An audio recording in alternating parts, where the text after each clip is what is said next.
What's up, guys? Today I'm going to be reviewing the portrayal of mental illness in Netflix's miniseries The Haunting of Hill House. Before we get started, please remember to like, comment, and share. Subscribe if you're new. I make whatever content I'm feeling. Usually it's educational, sometimes it's not. It's whatever at this point. And if that's what you like, or you just like seeing my face, please feel free to subscribe and join the family. Without further ado, let's get on to the video.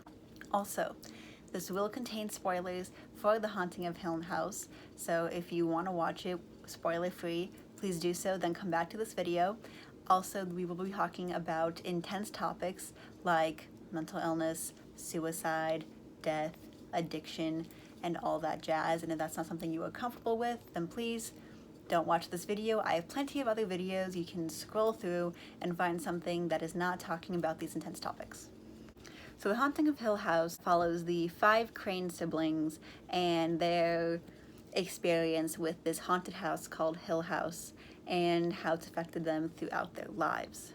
Now, to get the big thing out of the way, the show starts and shows each sibling reacting to the news that their youngest sibling, Nellie, has committed suicide. And I think this is a good place to start because that's the focal point of the show and it branches out from there. So the way the suicide is portrayed in the show and talked about, first of all, no character actually commits suicide in the show. That is something that we have to remember as I talk about these things, that there is no actual schizophrenia, there is no actual psychosis in the show. It is all real. All of the ghosts are what's affecting everybody. They just use the belief that everybody has schizophrenia or psychosis as a way to cope with not wanting to acknowledge that ghosts are real. However, the ghosts have killed 2 people in this family, and that is both their mother when they were really young and their sister Nellie at the beginning of the show. Both are led to believe that it is a suicide, and so that leads to people reacting to suicide. So to introduce our cast of characters, Nellie is the youngest. She commits suicide. Luke is 90 seconds older than Nellie. They're twins, and Luke is a recovering drug addict. Then you have Theo, who is, I believe, a lesbian, woo for us, who has special powers. So got her doctorate in psychology, and she is a therapist, and she uses her powers to get kids out of abusive situations, which is pretty cool. I also think it's interesting that among something that is so related to mental health, that they have someone who is a confirmed professional dealing with all of these things in relation to dealing with her own trauma and her own mental health. And we have Shirley, who is the oldest sister. She has a family of her own and kids, and she is a funeral director. And then you have the oldest, who is Stephen, who people are kind of mad at because he published a book about the haunting of Hill House, and included all of his family stories and none of his own because he never actually had any, and they feel like it was kind of exploitative to use their family trauma to become famous. Anyway, back to what I was saying earlier, Nellie is the youngest. She commits suicide. She's also believed by most of her family to be crazy. She was on antipsychotic medication because it was believed that she had a form of psychosis, and she was seeing a therapist, and she recently just changed therapists prior to killing herself. Though it's established that she didn't actually kill herself. The ghost lured her in and then made it look like she killed herself. But she did not actually do that. However, that doesn't stop the family from reacting to her death as though she did kill herself.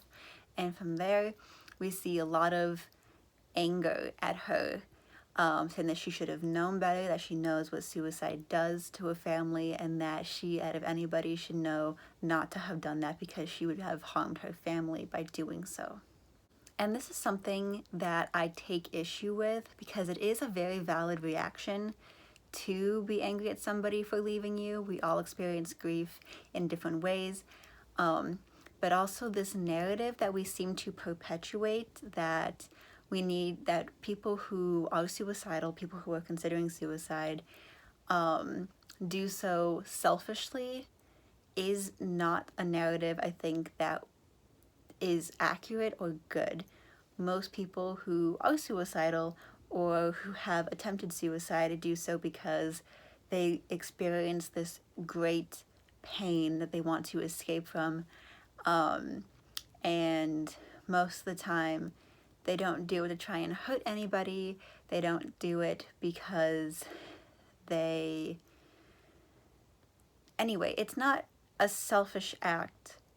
It is something, it's their way to try and cope with the pain of living, you know, when they have found no other way to. And a lot of them acknowledge that it is hurting their family, but they also think that by them existing is also hurting their family. And so while this could be a shock and a pain, them ultimately not being there is a greater benefit to the world and to the people that they love than them still being in it and being a drag or being a drain or being needlessly, you know, like exhaustive to the people that they love.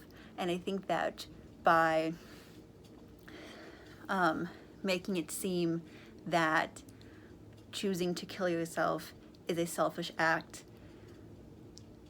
is kind of dehumanizing and demonizing of people with mental illness who might be having suicidal thoughts or be attempting suicide. Another thing about Nell is that prior to her killing herself, she was on antipsychotic medication and she was seeing a therapist. And weeks before she did things that led to her death, she stopped taking her medication and started acting out a bit more, and that is where we see people being like, oh, were you off your meds? Oh, are you still going to treatment? And while her being off of her medication could explain her erratic behavior, and it most likely did, this is another thing that I think is something that we have an issue with in society, is that, one, people don't need to be on medication when they have these disorders unless they decide they want to be on medication to make their lives easier. But also, just because someone is no longer taking their medication doesn't mean that what they are feeling is real. She stopped taking her medication, and then she crashed her brother's book signing and book reading event to ask him why he did what he did, why did he write a book about the family's traumatic experience when he always denied that they experienced what they experienced? You know, why did he like gaslight them and then profit off of their trauma in a way? And yes, she could have handled it better and spoken to him in private, but for people with these disorders, which she may or may not have had, and obviously she needed to show signs of it, with or without the actual hauntings, to get prescribed medication, and if she felt that they were working and they weren't causing her too many bad side effects, and she may have actually had some form of psychosis. But what she is experiencing, that pain and betrayal and hurt, is a valid thing to experience, but they seem to the family seemed to dismiss what she was feeling because she was no longer taking her medication. And so I think that's something that we need to remember, is that even though these people have severe disorders and they may not be medicated, that doesn't mean that what they're feeling isn't valid, because the actions that they take are coming from somewhere, and it may not be rational, and it may be informing what decisions they make, but at the core they're doing something what they believe is for a logical reason, and that needs to be, if not respected, but at least respect them and their agency. And I think this can go back, honestly, and related to what's been happening with Kanye West, because people have said that he is having a mental health crisis, and that is trying to explain away all of the harmful stuff that he is saying. And maybe so. I think a lot of his decisions are informed by the fact that he is not medicated. But that being said, that doesn't mean that we shouldn't be taking him seriously, and we shouldn't be respecting his agency as a human being. You know, he is saying a lot of anti-Semitic and harmful things, and just because he's having a mental health crisis doesn't mean that we can take those words lightly. You know, we can be like, well, that's explaining why he's saying them in really questionable ways and saying them at questionable times, but he can still be anti-Semitic and mentally ill. You know, that doesn't mean that, you know, we should afford him some agency and human decency, and not just dehumanize and be like, oh, he's not in control of his actions because he's mentally ill. No, he very much is, but his logic may be faulty and his reasoning for doing things may be wrong, but the reasoning he has is still there. And so he can still hold those beliefs and be mentally ill. We can't just attribute everything to the mental illness. You know, I'm pretty sure Nell was still upset with Steven and still felt betrayed, and she probably held that in for a long time, and she didn't have the real like want to say anything and make a scene about it until she stopped taking her medication, but she's probably been wanting to say it for a very long time. Another thing I like about Nell and her portrayal of mental illness is that they show her having a happy and normal life while experiencing symptoms of mental illness, especially ones that are as severe as psychosis. She gets married, she finds love, she has a sleeping disorder, she experiences sleep paralysis, and with her boyfriend, fiance, husband, he is very accepting of this disorder. He's very accepting of her mental health issues, and when she is and they show it in the show that when she is going through a crisis, when she's having episodes with it, he is there to help her through it and guide her through it with respect and no judgment. You know, even doing simple things that they have a plan. What she does is like, okay, you're experiencing this anxiety, just stay calm. I'm gonna go turn the lights on and we're gonna go and initiate the plan. Just do your breathing. And I thought that was really nice because very rarely do we see people with severe psychosis having happy lives and finding love and not being treated as an absolute freak. But two, being in love with someone while having those symptoms and having that person validate them and help you through them. That's not shown very often. Usually when it's shown that someone is in love, it's because they either got over their mental illness, which is not something that usually happens, or it's believed that this love is going to cure them eventually and that they need to get over it. Or that it's something that the person needs to hide in order to have happiness. And so showing her there with her symptoms being validated by the person that she loves and being helped and being taken seriously was something that I think I really needed to see, and I was really happy to see. Now on to the next sibling is Luke. Luke is Nellie's twin. He's 90 seconds older than her, and he is a recovering drug addict when we meet him in the future.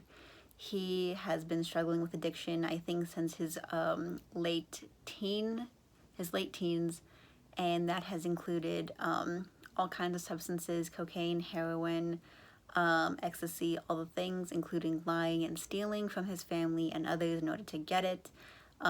It's unclear whether he has an arrest record, but he has been on the streets for a while, and he has been in and out of rehabs, and at this point his family no longer wants anything to do with him. And I think that is something that bothered me in a way, is that addiction is seen as such a vice, like you are knowingly hurting people and you're doing it on purpose. Once again, it's seen as a selfish thing to do.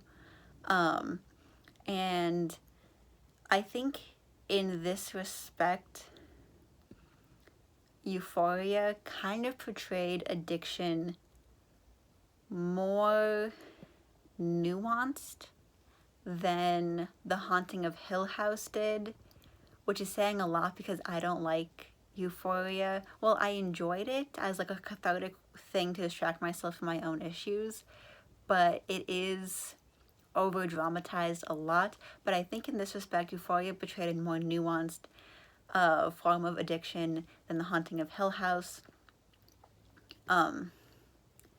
because Luke is demonized. He is hated by most of his family, and even when he is shown trying to recover, trying to be better, nobody trusts him, nobody believes him, they don't want him there, they don't trust him being there, and it is shown that they take great lengths to not interact with him and to keep him out of family business.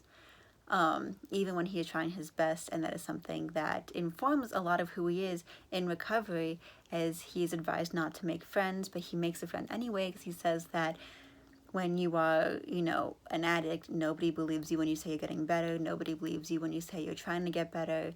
Nobody eventually really cares about you or wants to be around you. So it's important to have somebody there with you who believes that you can overcome this, that what you're doing is worth it because there's somebody who wants to be around you.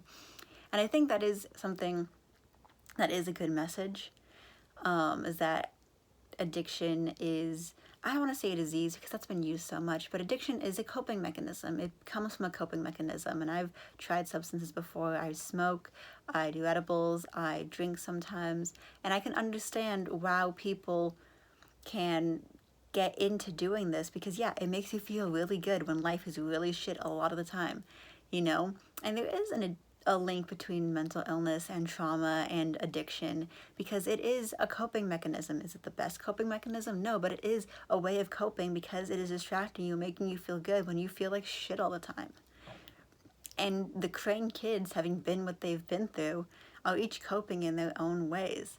You know, Luke turned to drugs and alcohol, which I'm not saying is the best coping mechanism, but with what we know about coping and trauma and drugs and alcohol is a very valid thing to do, you know? And it also is valid for his family to be mad at him because he has stolen and lied to them before in the past. But at the same time, at some point, there's this apathy towards these twins, apathy towards Nell and her psychosis. There's an apathy towards Luke and his drug addiction, which really only leaves them caring about each other. And we see this, you know, and they say, oh, well, we're like this because we're twins. But in reality, it's because they're the only ones who really believe and see the best in each other, only see the humanity in each other, because the rest of the family thinks that because of their psychosis and because of their addiction, they're now a worse form of human being. You know, that they're doing these things on purpose, that they're selfish, and that they don't care about the rest of the family because they can't, are now not taking lengths to try and act normally or try to be better. When honestly, it's a lot more helpful to try and be better and try to get help and take care of yourself and have motivation to when there are people around you who are encouraging you and who want to see the best in you. Next is Theo, who is our lesbian queen. She has a doctor, she's a therapist, she's a psychology degree, and I love that for her. I also love that with dealing with all of this mental health issues and stuff, that there is somebody who is supposed to be a registered expert who knows what is going on. But also that while she is aware of everything that's going on, she is not above feeling and experiencing these things herself. She does not have psychosis. Actually, she has these special powers where she touches people. She can feel what's actually going on. Like, she just knows things that are to be true that nobody else really knows, and she can't explain why she is like that. But that's not why I love her character. I love her character because she gets her degree, and she is still, as I said earlier, not above feeling what everybody else is feeling, you know? So when Nellie kills herself, she is angry, she is grieving, you know?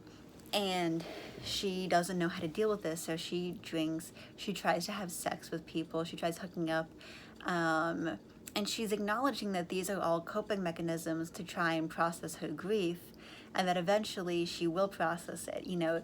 And I think this is a good portrayal of people who are hyper aware of mental illness, is that even though you can understand the processes which are allowing you to feel what you feel, that doesn't mean that you're not experiencing them. Also, I think I found the best portrayal of a panic attack, or at least how I've experienced panic attacks, and a very good description of depression that's not just like intense sadness that defies logic. Touches Nell's body because Nell is dead, and she says she just went numb. Not like she felt nothing, not as in like in an apathy way. There was no grief for her sister. She just felt entirely numb. She said she felt as though she was lost in space, that she was just floating. And we see her have an existential crisis because she's like, is this what being dead feels like? Is this, you know, what Mom felt? Is this what Nellie is feeling? Is this eventually what we all feel? Because even though the Cranes are stated not to be religious or spiritual in any way, we are in America. We have this connection to heaven and hell, whether we are raised Christian or not. It's just something that is so prominent within our culture that that's kind of the default for what we believe in, unless we are specifically taught to believe something else. And that's when she has to like face this fear, because she knows that everything she feels when she touches somebody is real. And she's like, is this all there is? Are we living our lives and we die and there's just this numbness, just this darkness around us, and that's all there is? And so then she admits that she does stuff to try and feel something again because this intense numbness was just terrifying to her. And so it led to her reaching out to try and make out with her sister's husband, which, you know, she knows is wrong. She's like, I'm not even into him. I didn't even realize it was him. I just needed to reach out to feel anything. You know, she was like, I tried drinking to feel something. I tried having sex to feel something. I tried all of this and it wasn't working. I just needed to feel something. And even though I feel shame for what I did to you and your family, it's better than feeling nothing because now I can feel something and I feel shame and anger and grief and hurt.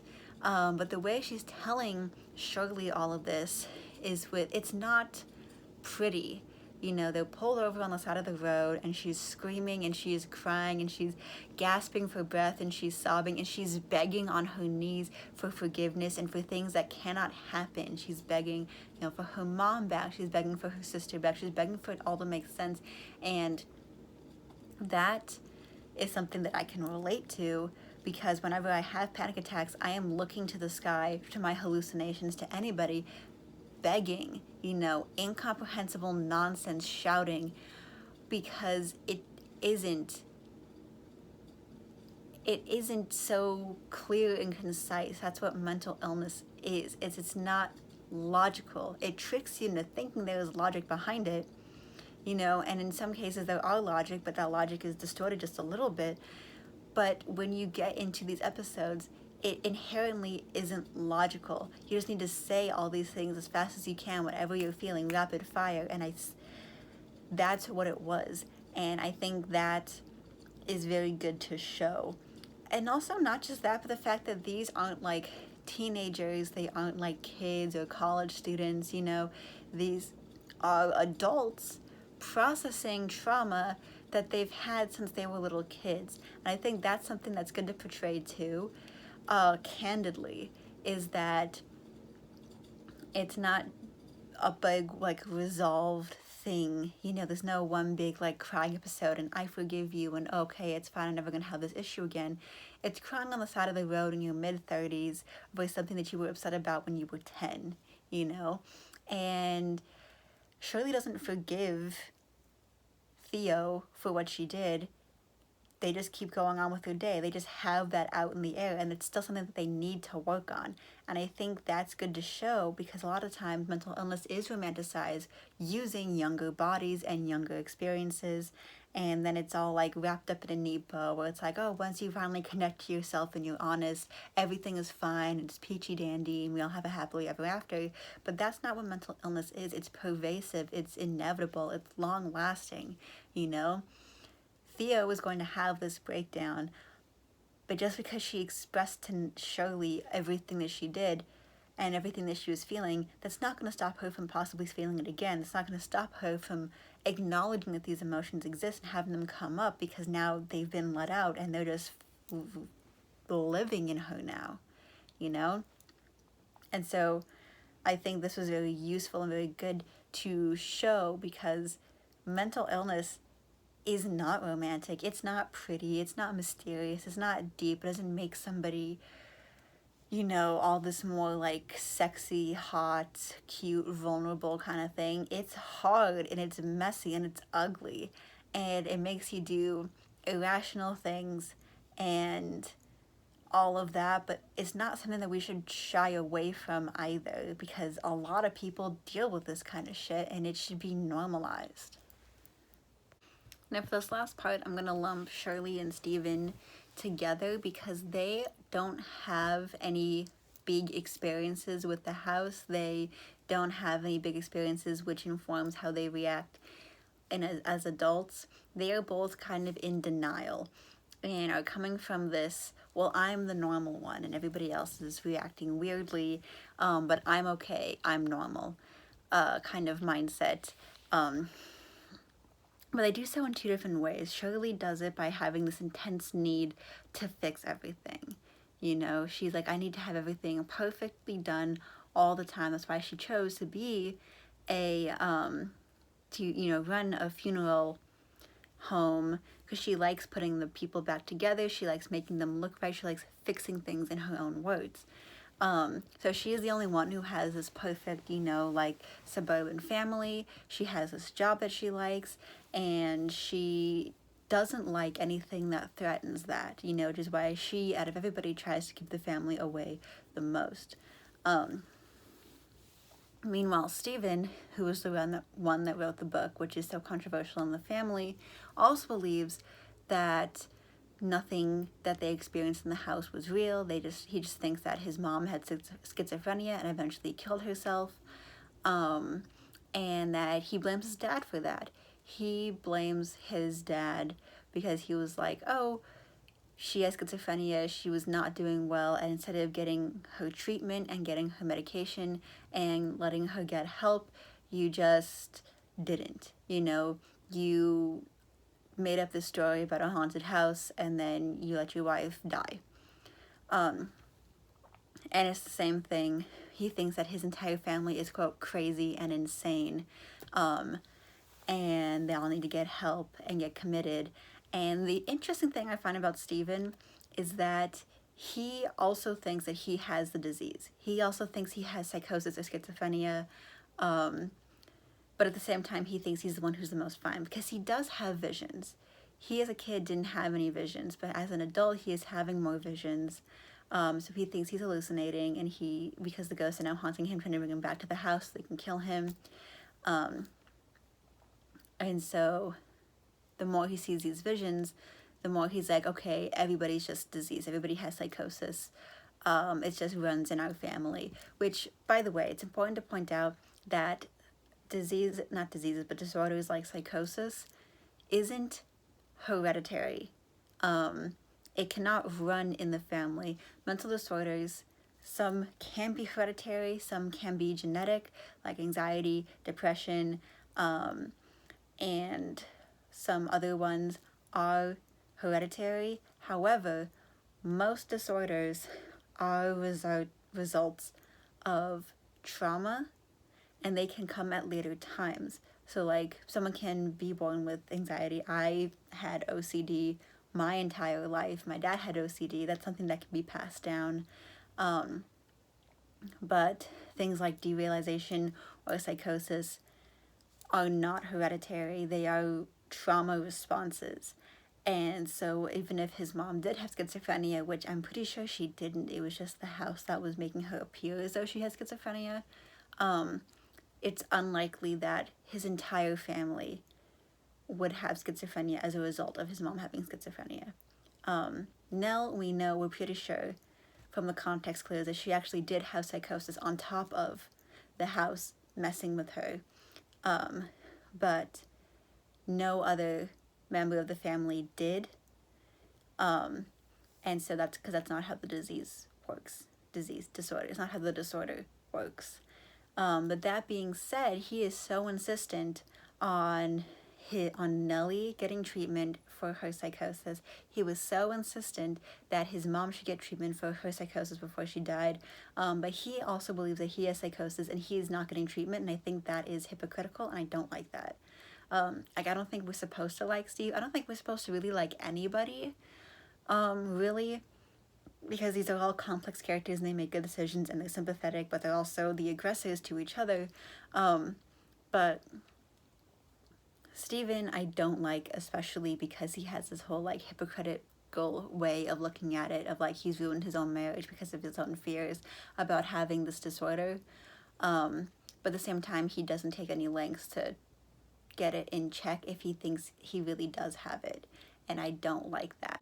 So I guess for my final review, I think it definitely gives a more nuanced and mature portrayal and discussion of severe mental illness than most things, but I think we really need in society. I think we really need in the media is a realistic and nuanced portrayal of not only these disorders, but also how they affect the family. That being said, we need better portrayals and better discussions in media in relation to these disorders. Like the disorders, I think the way they're portrayed is fairly accurate, but we need better reactions to them, to normalize the fact that these are normal processes, that these happen, that these exist, that these don't make people bad people, that there's no moral attachment to having these disorders or moral attachment to being an addict. There's no moral attachment to suicide, that there isn't a moral attachment to any of these things. That you are not a somehow better person for not having a disorder, that these disorders do not make somebody selfish, and does not make them a monster. I think we need better portrayals of people, of relationships like Nell and her husband, of like somebody who is supportive, people who have these disorders being happy, and also not really a push of like either you're gonna get better or I'm gonna disown you kind of mentality. Also, I like how it's not a typical high school setting dealing with mental illness, that these are adults who are still processing events from their childhood, because I think that's also really realistic, and that can destigmatize the fact that this is way more of a normal process and way more common of a process than we'd like to admit. I do highly recommend The Haunting of Hill House on Netflix. Also, I think it's based off of a book, so if the series is that good, the book is probably a banger. I recommend both. Please leave your comments below of what do you think about The Haunting of Hill House. That being said, I hope you all have a great break. I hope you had a great Christmas, a great Hanukkah. I hope you guys are still having a great Kwanzaa. So long and thanks for all the fish. Be excellent to each other. And party on, dudes.